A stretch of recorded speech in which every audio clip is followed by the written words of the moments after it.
क्या आप जानते हैं कि मुझे किस बात से नफरत है? जब मुझे तब भी तकलीफ दी जाती है जब मैंने कुछ गलत नहीं किया होता, जब मेरे अच्छे इरादों को गलत समझा जाता है और लोग मेरे खिलाफ हो जाते हैं। हम सभी इस स्थिति से गुजरे हैं और ये एक भयानक बात है। नमस्कार, मैं हूं क्रिस्टोफर सिंह और आज के ताजा कार्यक्रम में आपका एक बार फिर से स्वागत है। नेल्सन मंडेला दक्षिण अफ्रीका में रंग भेद के खिलाफ संघर्ष में अहम भूमिका निभाते थे।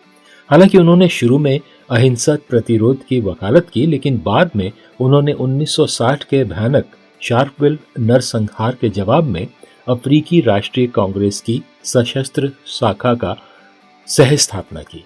हालांकि आजकल उन्हें 20वीं सदी के महान राष्ट्रीय नेताओं में से एक के रूप में सम्मानित किया जाता है, फिर भी उन्होंने रॉबिन द्वीप पर 27 साल जेल में बिताए, कठोर परिस्थितियों और जबरन मजबूरी को सहन किया।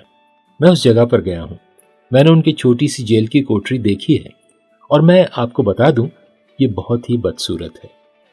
अच्छे काम करने के लिए दुख सहना दुखद रूप से जीवन का एक तथ्य है। तो जब आपके साथ ऐसा होता है तो आप कैसे प्रतिक्रिया देते हैं?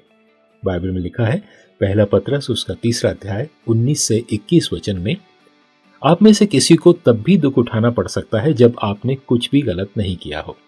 अगर आप ईश्वर के बारे में सोचते हैं और दर्द सहते हैं तो ये ईश्वर को प्रसन्न करता है।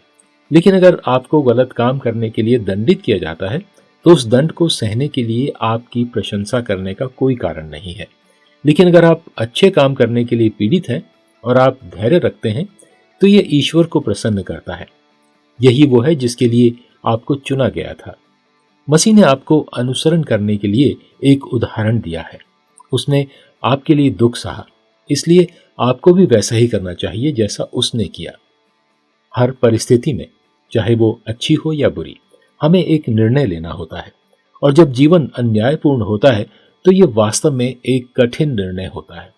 लेकिन अगर आप अच्छे काम करने के लिए पीड़ित हैं और आप धैर्य रखते हैं तो ये ईश्वर को प्रसन्न करता है। यही वो है जिसके लिए आपको चुना गया था।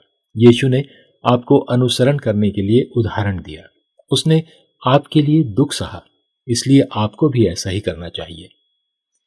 ये ईश्वर का ताजा वचन है आज आपके